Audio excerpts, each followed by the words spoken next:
Welcome to True Crime Garage. Wherever you are, whatever you are doing, thanks for listening. I'm your host, Nick, and with me, as always, is a man who would like to know, what time does your rooster crow? Here is the captain. Yeah, here comes the rooster. It's good to be seen and good to see you. Thanks for listening. Thanks for telling a friend. Today we are sipping on some Nightmare Fuel by the Scary Good Brewers at River North Brewery in beautiful Denver, Colorado. Nightmare Fuel is a hauntingly powerful coffee stout. In fact, a double coffee stout that is very good and very dark. ABV 11.9%. So drink this one at home. Garage grade 4.25 bottle caps out of 5. And let's give some thanks and praise to our good friends that helped us fill up the old garage fridge. First up, a big cheers to Annabelle, the cat from Parts Unknown. Meow. And a big We Like Your Jib goes out to Bambi in Lapeer, Michigan. Next up, here's a cheers and We Like Your Jib that goes out to Ann Paul in Annapolis. And a big tall cans in the air to Jennifer in Bella Vista, Arkansas. And last but certainly not least, Captain, we have a cheers to Melody from Riverside, California. Everyone we just mentioned, they went to our website, truecrimegarage.com, and contributed to this week's beer fund. And for that, we thank you. Yeah, BWRUN Beer Run. If you're feeling frisky, head over to iTunes and leave us a 5-star review. And Colonel, that's enough of the business. All right, everybody, gather around, grab a chair, grab a beer. Let's talk some true crime.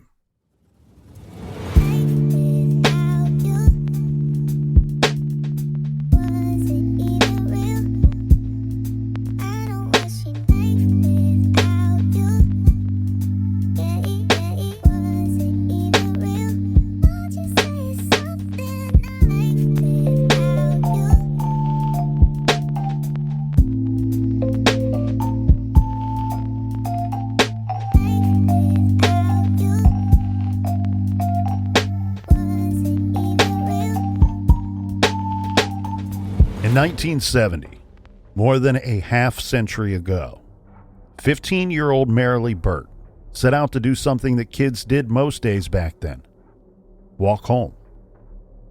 She likely thought nothing of it as she set out to walk the 2 miles, other than to shudder at the cold. It was February in Littleton, Colorado. At that time of year, the temperatures can be dangerous. For Marily's walk home, it was dark and it was cold. And that is why perhaps Marily might have been open to the idea of accepting a ride. But the dark outside was nothing compared to the dark traveling next to her, in whatever vehicle she may have entered. Marily was last seen on the side of the road, talking to the driver of a vehicle, and then she was gone. Her body was found the next day. To this day, the driver of that vehicle has never been found. Who killed Marily Bert? This is True Crime Garage.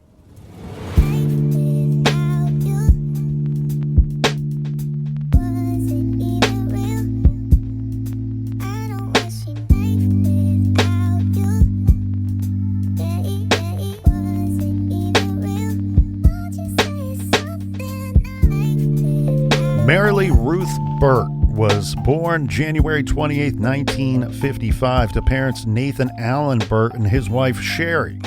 Marily had 2 older brothers, Alan Bert Jr. and her other older brother Raymond. Marily grew up in Littleton, Colorado, which had a population of about 26,000 people in 1970. It was a nice small town outside of Denver, but Marily's family, they weren't the farming type or the blue-collar family.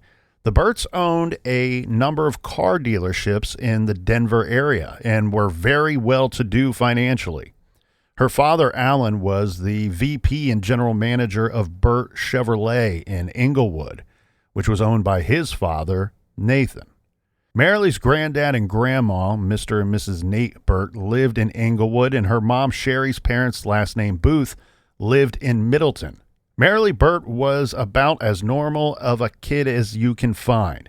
She was a 9th grader at Goddard Middle School, a B student, a member of the student council, and very popular.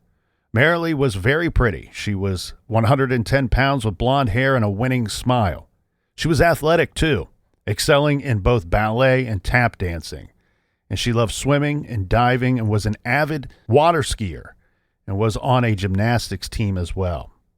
It's been reported that her lifelong goal was to join a ballet troupe in New York City. For now, in 9th grade, she was happy going to school, cheering, hanging out with friends, and pursuing all of her hobbies. On the last day of her life, Marily was excited to cheer at the middle school basketball game. She wore her green and gold cheerleading uniform, emblazoned with a large G on the sweater's front, and her name Marily in cursive, embroidered on the back. She also met with her guidance counselor about selecting her classes for her first year of high school in the fall of 1971. She planned to try out for the high school cheer team, and she was excited for the next chapter of her life. So let's get into the timeline of this case. We're going to start in February 26, 1970. This is a Thursday evening. We have 15-year-old Marily, who was scheduled to cheer at the basketball game at her school, Goddard Middle School. We don't have any reports about the basketball game or what went down there. Marily presumably cheered happily with her squad and everything was a normal evening. After the game, Marily and her friend, Cheryl Cook, they decided to walk to Cheryl's home. She lives nearby, close to the school.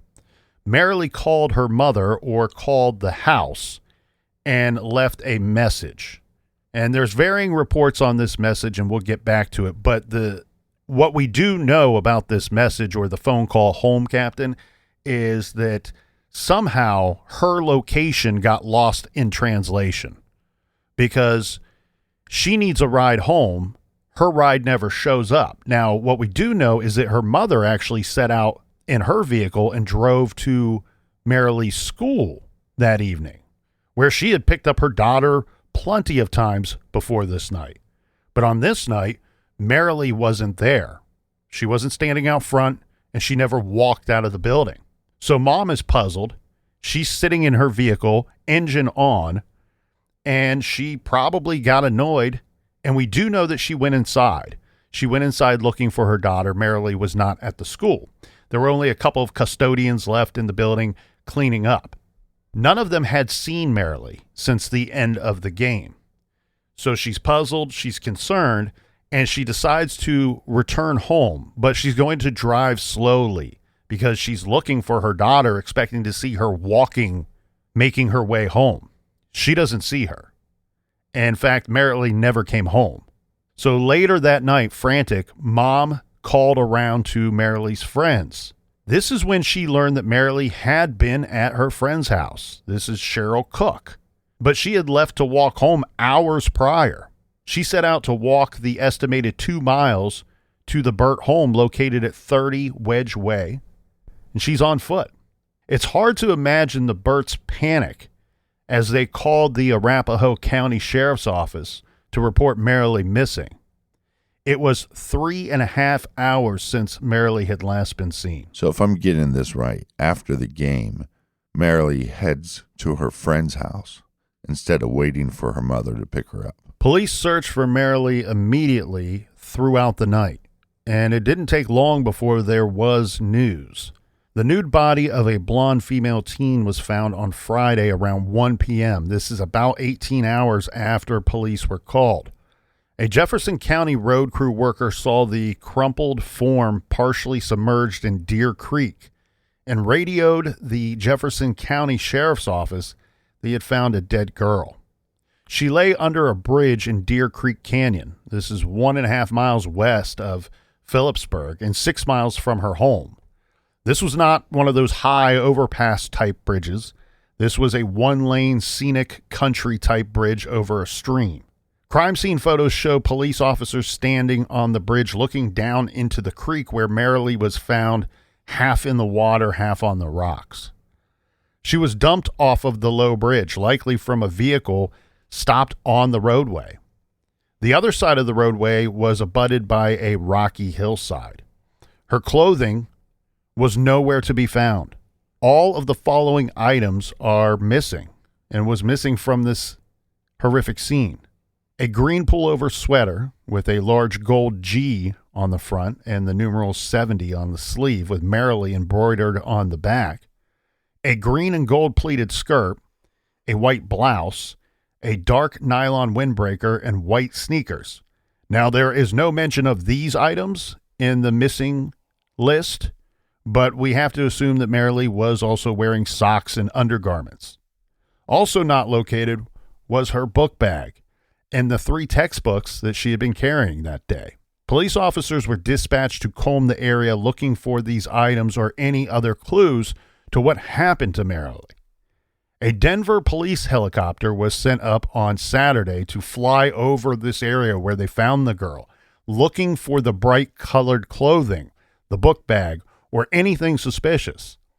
Marily's personal items have never been found. Well, if you're a law enforcement, I think you have to then look at the scene where Marily is at and say, well, this is the dumping ground. And by surveilling the rest of the area, you're looking for these items to see if these items were discarded of too. I think this lends itself to the idea because we know she wasn't walking 6 miles away from her home. So the crime probably took place somewhere else, possibly in a vehicle or a house, and then she was discarded here. Jefferson County Coroner Ken Renee revealed to the media that Marily's cause of death was strangulation. What was not revealed at the time was that Marily was found with the murder weapon still attached to her. This is a 10-foot length of sturdy rope that was wrapped around her neck. It had been used to strangle her. But before she was strangled, she had been immobilized by a single blow to the head with something very heavy. It left bruising, an abrasion, and trauma to her head, but did not fracture the skull.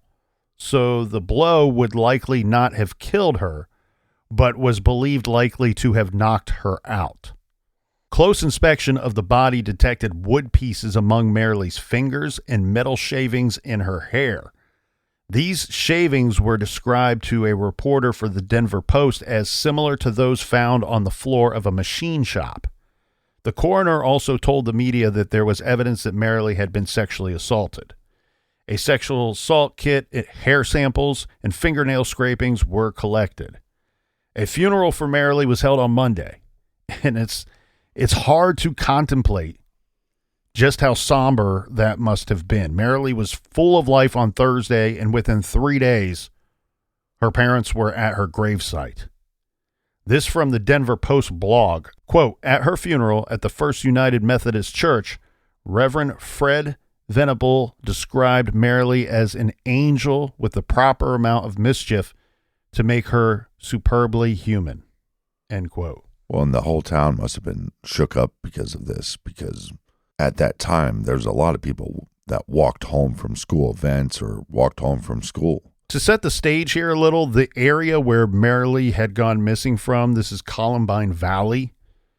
This at the time was only settled by about 120 families.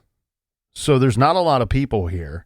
Right. Marily's family lived in the Columbine Country Club development in Littleton.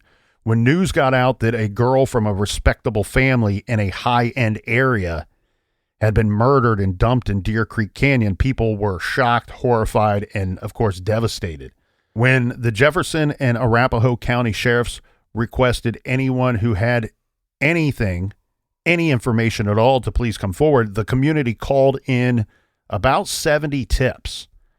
Some of these tips backed up some crucial information given to police on the night Marily disappeared by her own brother Raymond. It's a little unclear what exactly Raymond saw, but here is the gist of it. Raymond, who was older than Marily, was driving on South Middlefield Road, heading home right around 6:50 p.m. on Thursday evening. According to the Denver Post blog, this road was at the time a deserted stretch of road bordered by trees on both sides. Raymond's car approached and then passed a girl walking in the same direction that he was going.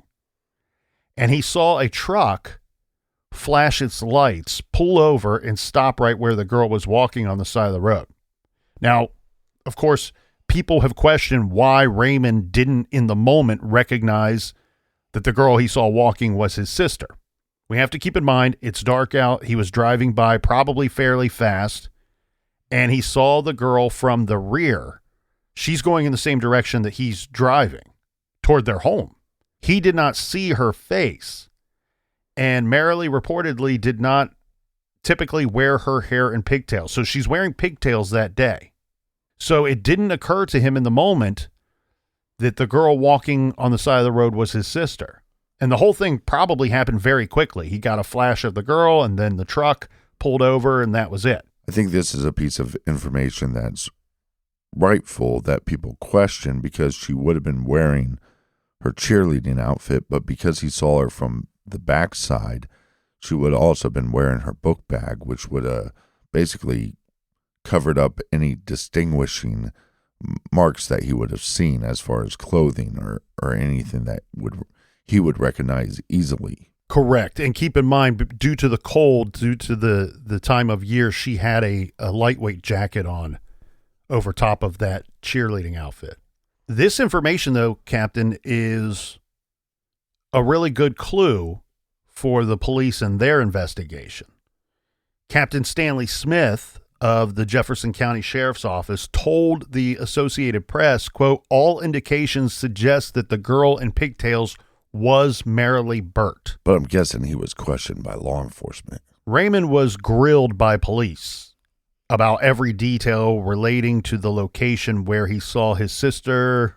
What do you know about the truck? What did you see about the truck? Can you describe the driver? The sighting was on South Middlefield Road in Arapahoe County near the Columbine Country Club. Raymond told investigators he drove by a man who was driving in the opposite direction, and as he glanced in his rearview mirror, he saw the girl turn to speak with the man in the truck.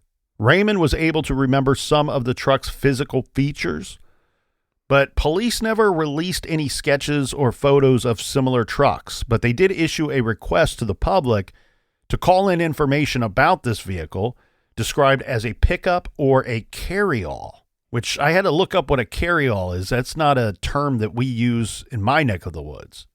A carryall, the best way I can describe it, is more like an outdoor working type of vehicle. It is shaped similarly to a pickup truck, but it would be, I would consider it more of like an easy go, something that you would see maintenance workers or landscapers using to get around for people that maintain a golf course or something of that nature. Yeah, or like you said, this is a town where it's not heavily populated, and we have individuals in this area that are farmers. So it's possibly a utility vehicle that a farmer would use. And I would guess that right now there's somebody that's angry saying, well, why would the police, if he said truck, if Raymond said truck, why would the police include a carryall? It just seems to kind of confuse the matter. But we've seen this in plenty of other cases where the police will go out of their way to be extra vague with the information that they're seeking and be extra vague about the information that they know, in part because you don't want anybody to rationalize away any information. A lot of times people have information that may be important to the investigation that they don't know is important. So by being extra vague, in a way, you are opening up the phone lines and opening it up for more information to come in. Yeah. For example, if the eyewitness thinks the truck was black, but possibly could have been dark blue because of the lighting or because of the weather or whatever, their vision was somewhat obstructed, or maybe their memory is a little vague, then police will put out that it's a black truck or possibly a dark blue truck, because they don't want anybody to eliminate calling in a tip on a dark blue vehicle. And your witness could be misremembering. Exactly. The general description here, meshing with the somewhat vague description given by Raymond, was that it was a late model, light-colored two-tone pickup truck. Now, Raymond may not have been the only eyewitness, because we have another witness that says that they saw a truck speeding away from the area. We don't get a great description on if this is the exact same spot. It's just a truck speeding away from the area, but also running a stop sign. If, in fact, this truck is the same Right. as what the perpetrator was driving, I worry, given this description, that she may have been incapacitated. That blow to the head may have already have taken place. It seems to me it would be extra risky running a stop sign, but maybe he ran the stop sign because he was trying to control her and was struggling to do so. I feel like this truck may be the same one that we are looking for. Now, Raymond was also able to describe the man that he saw drive past him. He said that the man was white, 30 to maybe 40 years old, and had dark brown hair with a receding hairline and long squared-off sideburns.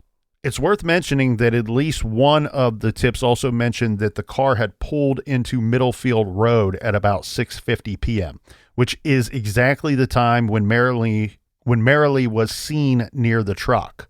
Police sought the car and the driver as well, although they had no description to guide them. So they're technically looking for two vehicles and asking the public for help with two vehicles.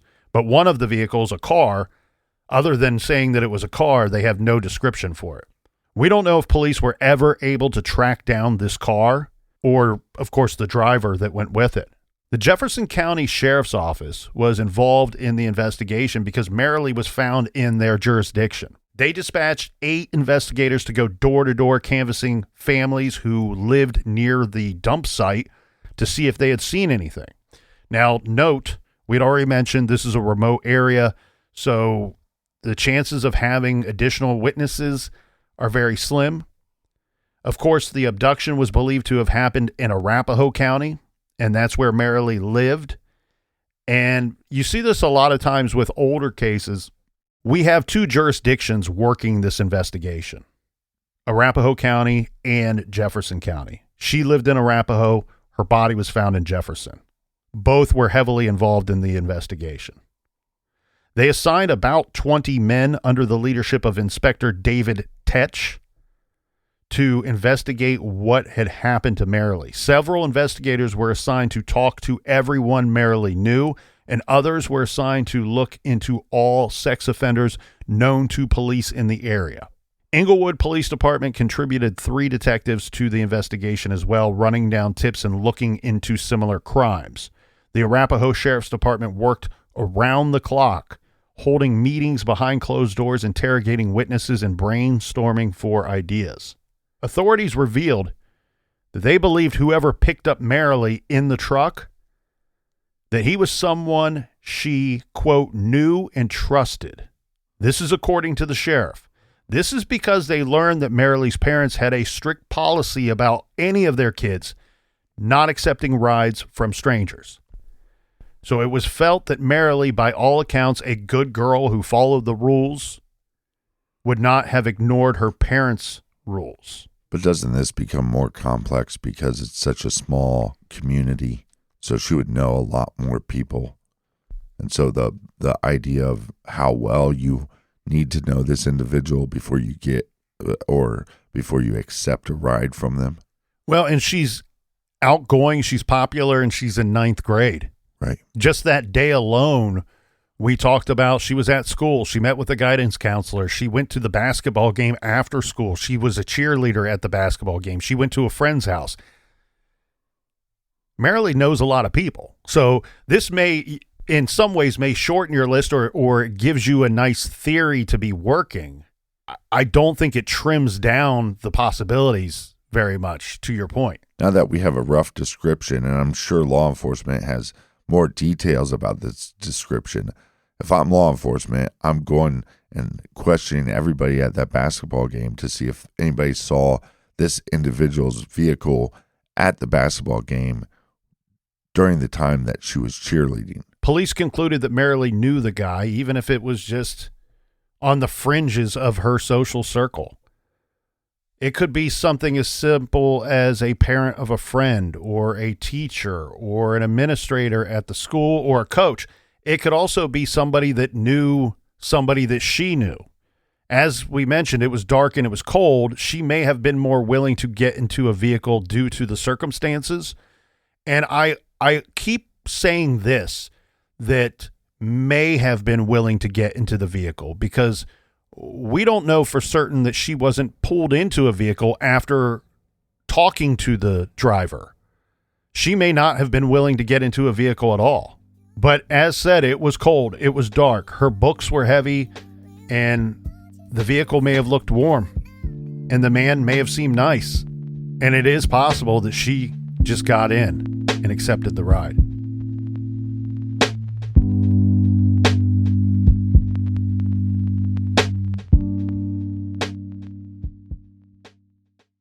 Who can resist the good things in life? While luxury is enjoyable, it's not always affordable, and that's where Quince comes in. Quince offers a range of high-quality items at prices within reach, like 100% Mongolian cashmere sweaters from $50, washable silk tops and dresses, organic cotton sweaters, and 14-karat gold jewelry.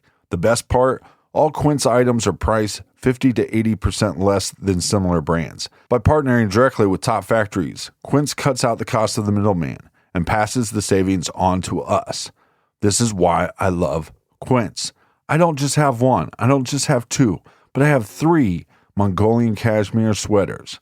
I absolutely love the style, the quality, and the price. It's so easy to shop with Quince, but the best part is how the clothes make me feel. I'm styling and I'm profiling. Give yourself the luxury you deserve with Quince. Go to quince.com/garage for free shipping on your order and 365-day returns.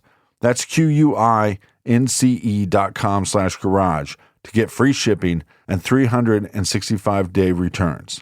Quince.com/garage. Arming a Simply Safe home security does more than just secure a home and loved ones. It creates a feeling of safety. With Simply Safe, sleep comes easier, and leaving the house feels more confident. Traditional security systems only take action after someone has already broken in. That's too late. Simply Safe's Active Guard outdoor protection can help prevent break-ins before they happen. No long-term contracts or cancellation fees. Monitoring plans start affordably at around $1 a day.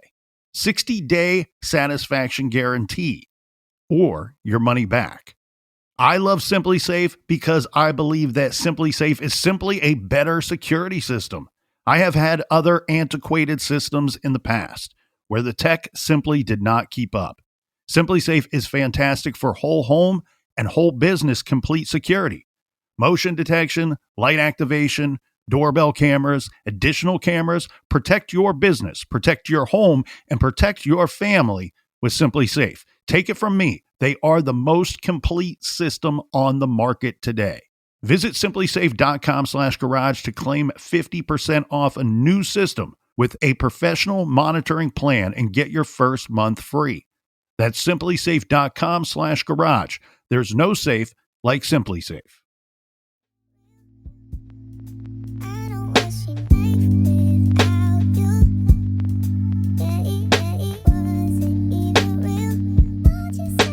All right, welcome back. I want to publicly apologize for my throat issues.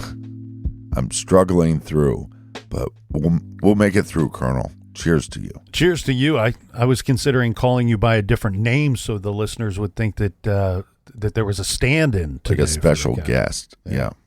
A not so special guest. Yeah, Captain Grumpy Throat. Yeah. All right, Captain Fangans. Thank you. Cheers to you, and cheers to all the people in the back. There were several witnesses here, Captain, that saw a young girl walking.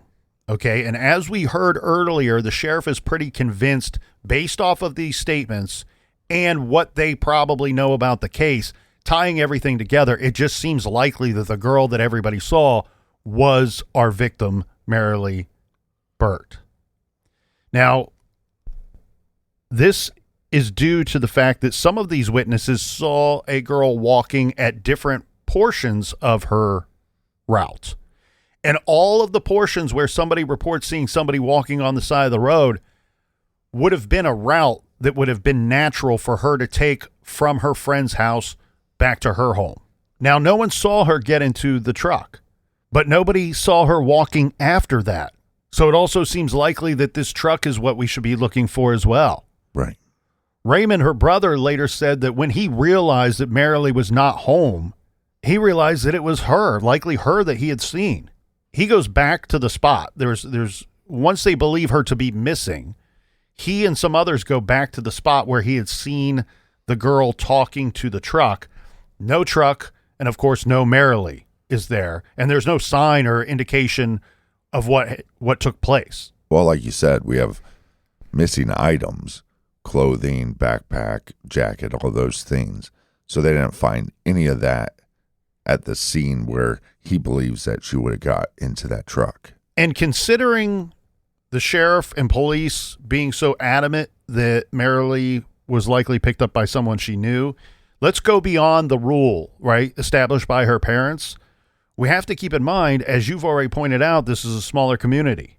This was not a major roadway either where she was last seen. South Middlefield Road is a relatively short connector road between commercial West Bowles Avenue and on its north end, the residential club and Niblick Lanes on its south end.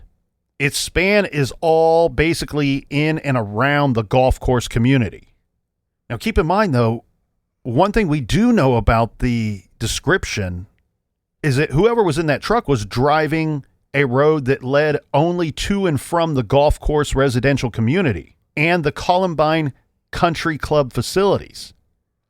So this is not a place where one would go trolling for victims after dark. You wouldn't expect to see anybody here. There would be no reason for the driver of the truck to be there unless they lived or worked there. Yeah, or possibly they were driving home and saw her walking, maybe went back, switched vehicles, doubled back to catch up to her.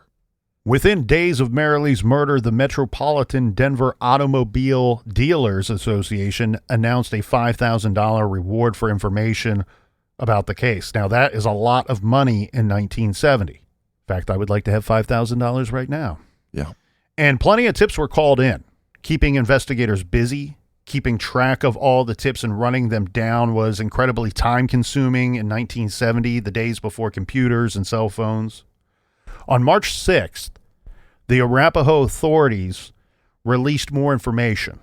This is when we learned that Marily had been found with a 10-foot piece of rope around her neck. We don't know a lot about this rope that was used to strangle the girl.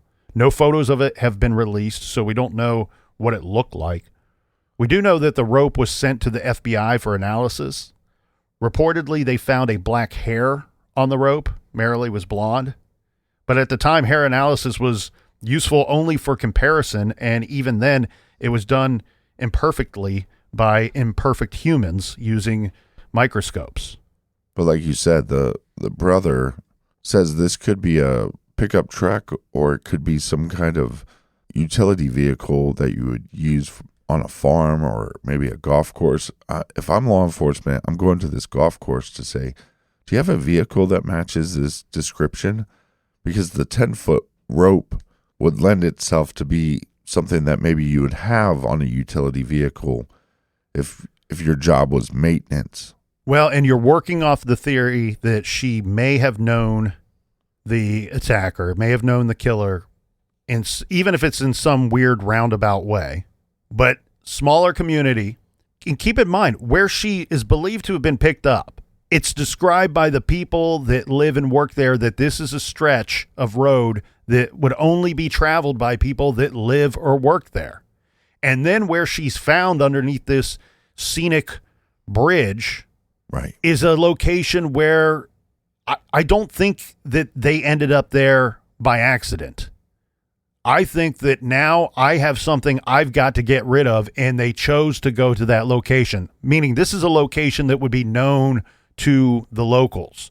All of this is lining up to be highly suggestive that it was somebody from the area. And I'm with you, Captain. The first place I'm looking is I want to know who was leaving that country club, who was leaving that golf course and heading in the direction that her brother described the truck as going. I I have a feeling it may have been somebody that was simply leaving that area to go to their home. Right. Saw an opportunity. Exactly. And we've talked about this before with a sexual predator. And they're all a little different.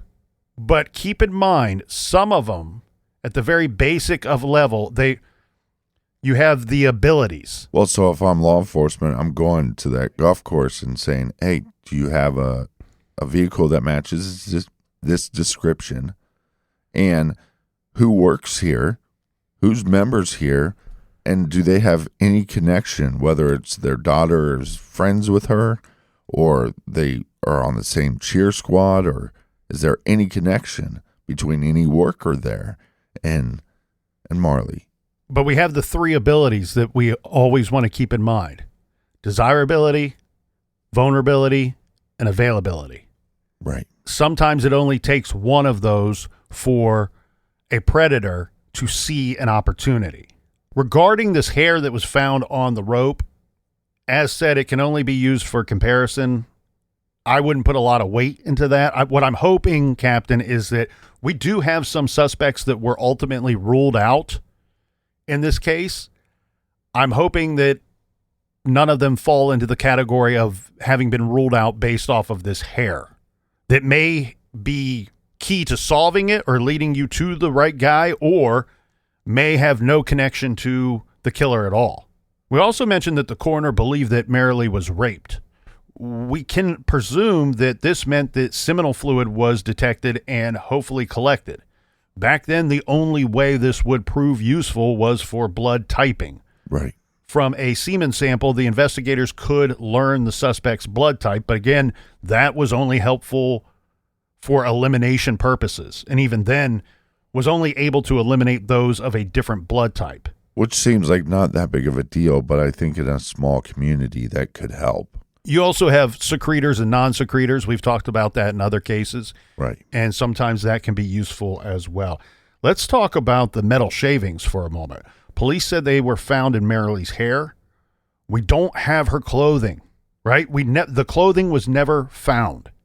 Because my first thought when I learned metal shavings found in the hair, I wanted to know, was it found on her clothing as well? But obviously that is going to be of no help. This could be, obviously, metal shavings could be on the floor of this truck. Yes. Could be in the truck. No doubt about that. But it also could suggest that she was moved to another location before she was eventually tossed over the side of the bridge. Almost right away, Arapahoe County Sheriff Roy Voigt said that they would be looking into whether there was any connection between Marily's death and that of Constance Paris, who was killed in March of 1968. Connie Paris was an 18-year-old blonde woman who had gotten off of a tramway bus on March 26th at 9:45 p.m. at Girard Avenue and South Broadway in Englewood. Englewood police said she was attacked on Little Dry Creek Path and killed by strangulation. Similar look, similar MO possibly. Her body was found on March 31st on the side of the road on West Canyon Avenue, abutting Bear Creek Park in southwest Denver. According to the Greenlee Daily Tribune, she was nude and badly beaten. Did they find any wood shavings or metal shavings? That we don't know. What we do know is her clothing was never found either. At first look, her murder sounds an awful lot like Marily's case. And we roughly think that Marily was picked up a little bit before 7 p.m. Correct. And so one of the things that this kind of reminds me of, so if I'm law enforcement, I'm also asking the public, was there anybody neighbor-wise, was any of your neighbors, did they have a fire that night? Did they have a bonfire that seemed abnormal? This kind of reminds me a little bit of Wayne Williams, Atlanta child murders. Mm-hmm. Remember how the neighbors would say that, he'd be burning stuff real late hours at night? Because somehow you have to discard these clothing. And you could do that by simply hiding it in your workshop, or you could burn it somewhere. Yeah, the clothing never being found and how distinctive it is in one of the articles having her name on it. Right. Seems like somebody would have to do a good deal of work to make it so that these items are never located. Because in some cases, look, sometimes we have situations where items belonging to a victim are found by people that don't know about the case or don't know or have any way of knowing that it belonged to a murdered victim. Things can just be tossed on the side of the road. Your mind going to a serial killer, we're sharing a brain, Captain. Not just a garage, we're sharing a brain. My mind immediately, I started thinking about Ted Bundy, picking up a victim, striking them in the head, strangulation, rape, dumping the body in a wooded area or near the woods. That's all very Ted Bundy-ish. It also made me think of Harvey Kerrigan, who we had talked about with, he actually used a truck in most of his cases, and sometimes he was picking up girls on the side of the road. And he lived for a bit in Minnesota, lived for a bit in Washington State. It's very likely that it's a local, but this case mirrors some other cases that we've examined in the past. Law enforcement has to spend a lot of time weeding through these call-ins and these tips, but we do end up with a prime suspect. Yeah, and it's not clear why, Captain. This seemed to have taken 11 years. But let's fast forward, zoom ahead to 1981. We have police taking a very hard look at a man who became a prime suspect in this specific case. His name, Ronald Bloom. He had been a volunteer gymnastics instructor at Goddard Middle School who helped train Marily. So he's fitting the bill so far. Now, it's absolutely horrifying to think about him working with young girls because, as it turns out, Bloom had a history of sexual assaults against women and girls dating back to 1955. Yeah, but that's what these predators do. They put themselves around children. They put themselves around people that they want to make victims. And back then it worked. Yeah. In 1981, police investigating Marily's case, quote, detained him and interrogated him, and he gave a sample of his hair so it could be compared to the hair found on the murder rope. This must not have matched because Bloom was never charged in Marily's case, even though per the Denver Post citing an affidavit, during his interview, Bloom told investigators that, quote, the problem he had with underage girls involved picking them up in vans and sexually assaulting them, end quote. Those are his words to police. Marily was heavily involved in gymnastics, we know that, and had a meet scheduled for the very week after she was killed. So she would have known this man. She would have known Ronald Bloom. Right. The question is whether she would have gotten into his truck. It's pretty clear police thought that it was highly unlikely to be a coincidence that Ronald Bloom knew Marily. She might have trusted him, and he was a pedophile and a rapist who victimized girls and victimized women. Well, this hair that they found might have nothing to do with the crime. In 1998, zooming ahead again, there was a major reinvestigation of this case. At that point, it's 28 years old. Detectives decided we're going to start all over with fresh eyes. But now they had something to work with. This is from the Denver Post in 1998. Quote, recently, the Arapahoe County Sheriff's Department submitted old evidence in the case to the Colorado Bureau of Investigation for DNA testing. The evidence submitted to us was collected 28 years ago and never submitted to the laboratory, said a Pete Meng. He's the inspector with the CBI. The Rocky Mountain News had details. Quote, the tests are the results of slides collected and preserved during Marily's autopsy.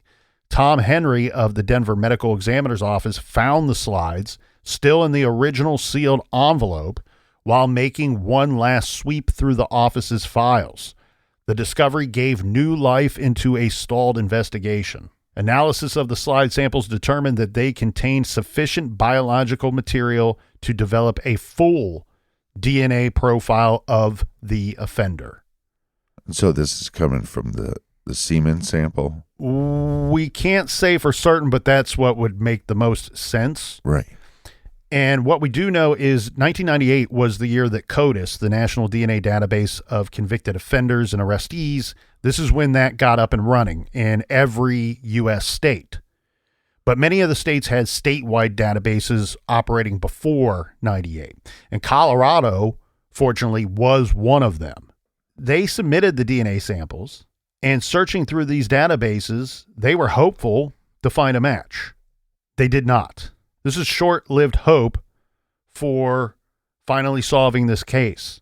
No match was made. Whoever had slain Marily was not in the database. But at least police did have the DNA sample to work with. But with this DNA sample, now with technology catching up, we could do some genealogy testing on this DNA sample. So the person might not be in CODIS because they might never have been arrested or their sample has never been collected. But you'd think that we could do a genealogy test. And some people were willing to give their DNA to police if they had been questioned or looked at, or if they had any involvement in the case at all, even being completely innocent. So what we do know is the sheriff's office is on record saying that they've excluded 24 suspects or excluded 24 persons. Right. Because some of these people include family members. They did openly say at this time too that, like, look, we had 7, maybe 10 suspects that we really thought could have been the guy. We didn't get a hit on any of them. And in fact, they went so far as to exhume a body of a suspect who had passed to compare the DNA, and still no match. And then I know what you're wondering here, Captain. Everybody's wondering. Investigators would not confirm that one of those men ruled out was Ronald Bloom. This is, again, 1998. I think they were still locked and loaded on this guy, even though the science would ultimately tell them right, he's not the guy.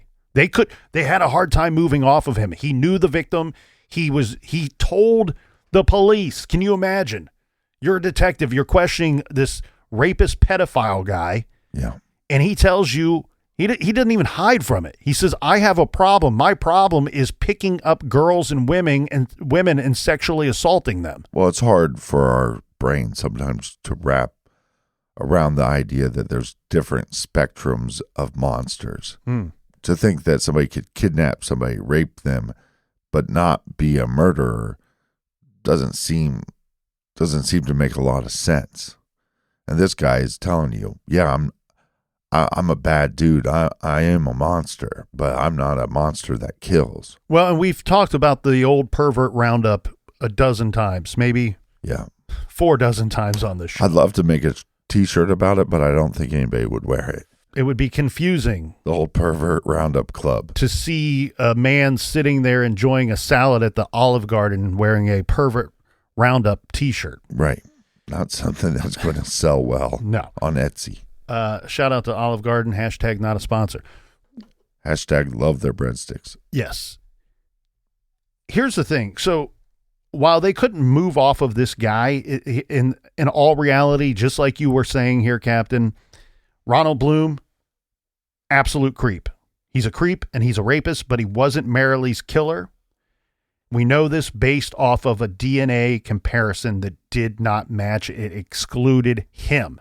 And then with the roundup, a lot of times because most of these guys, almost all of them are still on parole when they're doing the roundup. So it's pretty easy to make phone calls and knock on doors. These guys know that they're being looked at and considered in a major case. And so 99% of the time, they're extremely cooperative. They don't want to go back to prison. They don't want to end up getting convicted of something they didn't do. Right. So the roundup does work. It's very successful, regardless of what funny name we choose to give it. Right. This is from February 26th, 2002. So exactly 32 years after Marily was killed. This is from the Rocky Mountain News. And here's some excerpts. Today, 32 years to the day after one of Arapahoe County's most notorious homicides, investigators are making one last push to crack the heartbreaking mystery.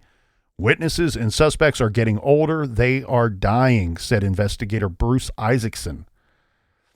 This is probably our last chance. Marily had been raped, an indignity that investigators now say could give them their best evidence. For the past 3 years, authorities have been quietly conducting DNA testing. Quote, we now know if we have DNA, it's huge. It is great evidence one way or another to include or exclude, Isaacson said. We don't have to depend on a confession. We can let science do some speaking, end quote. What we do know, Captain, where it sits today, or at least the last time they gave us a good solid update on this, the results of the laboratory test have ruled out 24 possible suspects as sources of this DNA.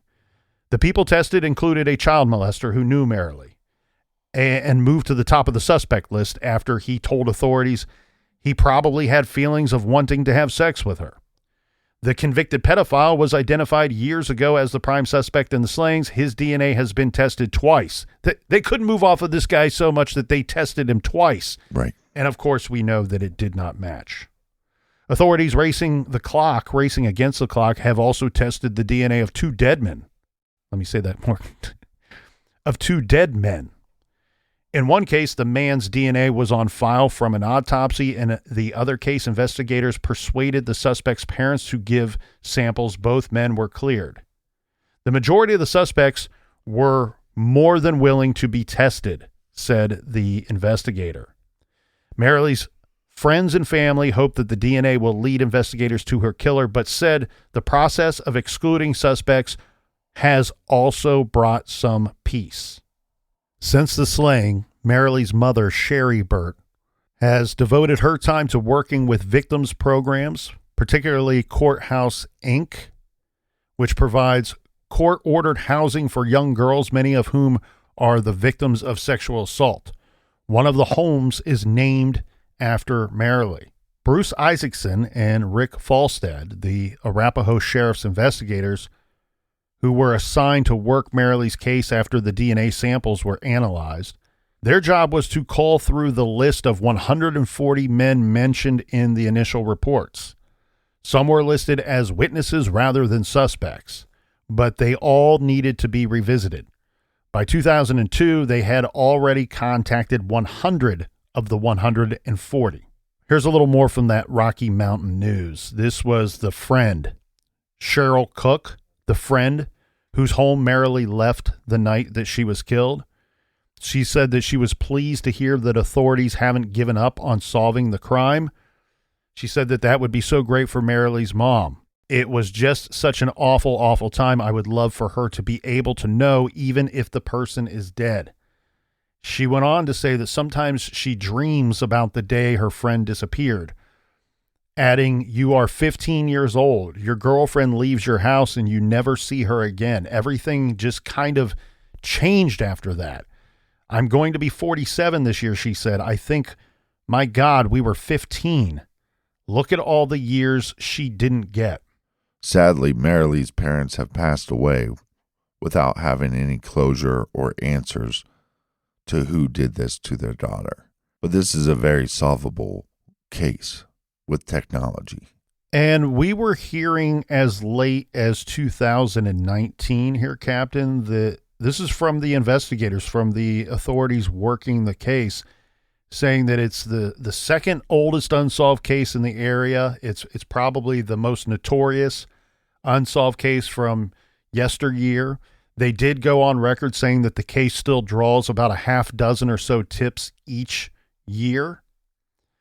In 2021, the Arapahoe County Sheriff's Office undertook yet another big push to attempt to solve the now 51-year-old case, accompanied by a massive increase in the reward money, jumping it up to $30,000. This was funded by donations.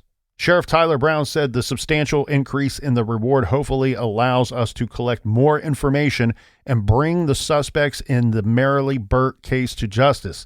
It is not a cold case by any means. Every year we receive several tips on this case. More tips were called in after the 2021 publicity push, but here we are in 2025 today.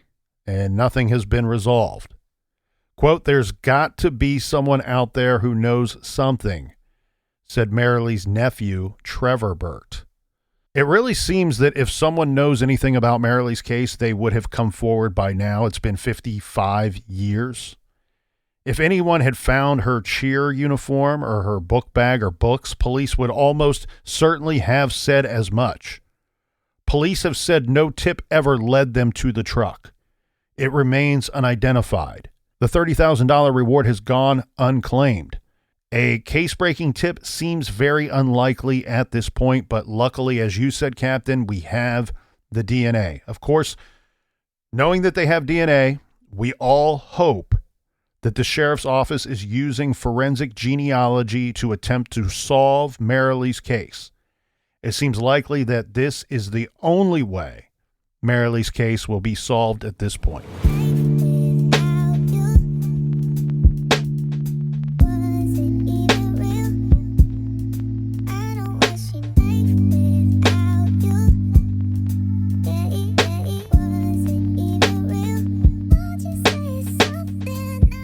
I want to thank everybody for joining us here in the garage each and every week. We love you. Hugs and kisses. Cheers, mates. And Colonel, do we have any recommended reading for the beautiful listeners? This week we are recommending In Light of All Darkness by New York Times bestselling author Kim Cross. This is a fantastic true crime book paced like a thriller and full of insider information. This book embeds listeners in one of the most famous true crime stories of our generation, the kidnapping of Polly Klaas. You can find that great title and many more on our recommended page on our website, truecrimegarage.com. And until next week, be good, be kind, and don't litter.